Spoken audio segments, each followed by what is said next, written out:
Right, happy people, welcome to the practical side of the video.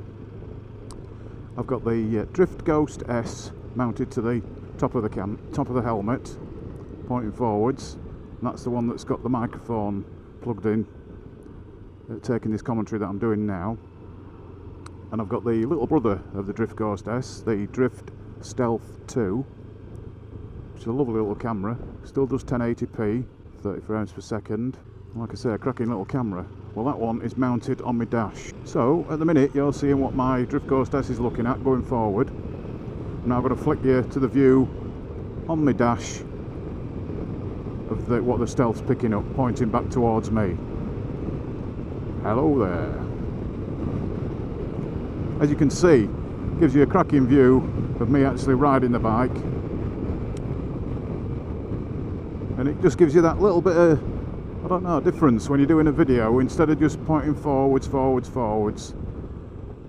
and getting just the one-dimensional view of when you're on a ride, it just gives you something that you can change back and forth from, which, well, I like it.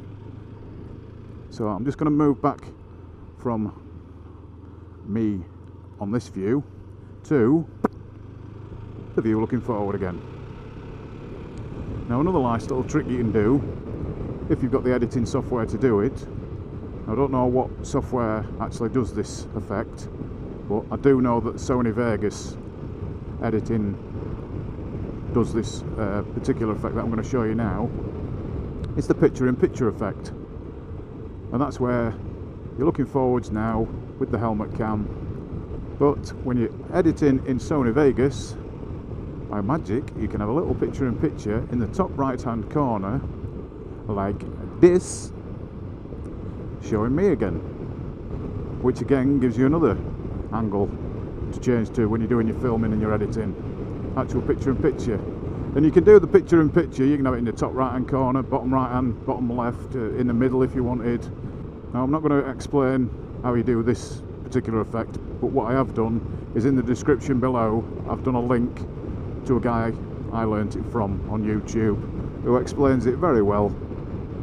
So if you do want to do the picture-in-picture effect, just click on the description, the link in the description below, and it'll take you to that guy's particular tutorial so you can learn how to do this. So yeah, that's the scenario 1 complete. That's the helmet looking forward and the dash cam looking back. So I've just pulled over. I'm just going to take the little Stealth out of its holster, put it in the top box,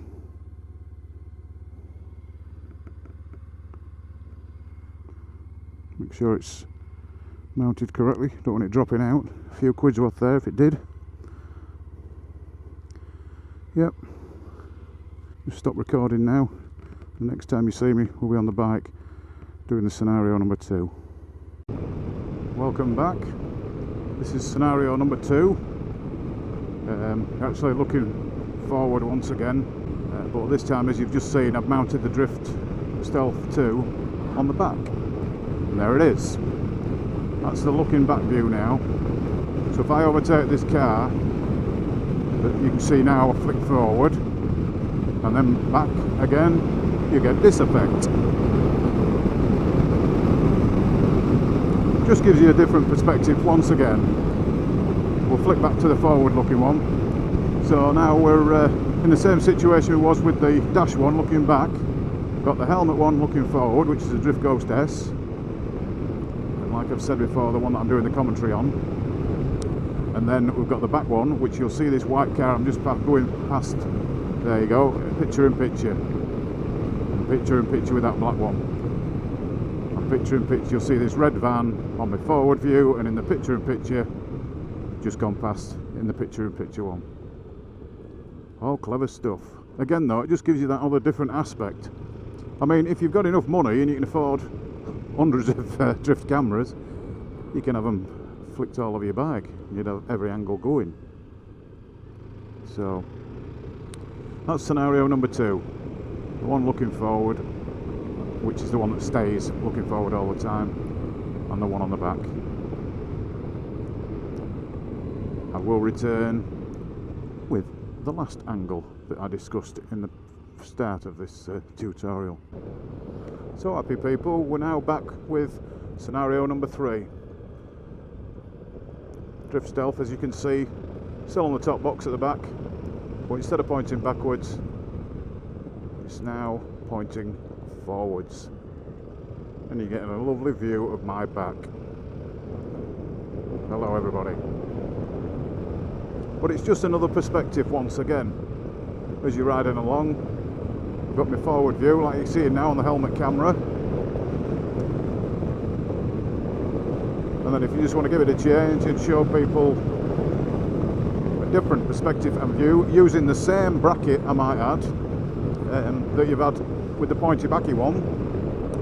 So that bracket utilises 2 different views.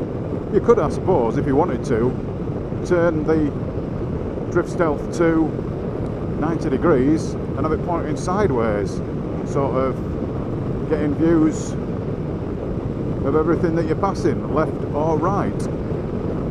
Like I say, the different views, there's just loads of them, and all you need is more and more different brackets to utilise the different angles that you want to do. So I hope this video's been of some use to people who've asked a few questions. How do you do this and how do you do that? I just wanted to show really the different views that you can have, and when you're doing motovlogging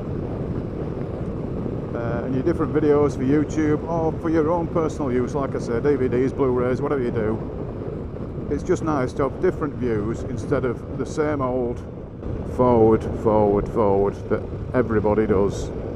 But obviously you do have the expense of having to fork out for another camera, or if you've got enough money, 2 or 3 of them, so you can have lots of different views. But like I say, it just keeps it a little bit more interesting. Please like, comment, please subscribe to Fat Lad on a Bike, and have a little look at all my other videos. There's a little island tour that I did and other bits and bobs. And if you've got any questions on anything that I've mentioned or talked about in this video, or there's something that I've forgotten to say, please by all means send me a question and I'll do my best to answer anybody's queries. So thanks once again for watching. Adios for now.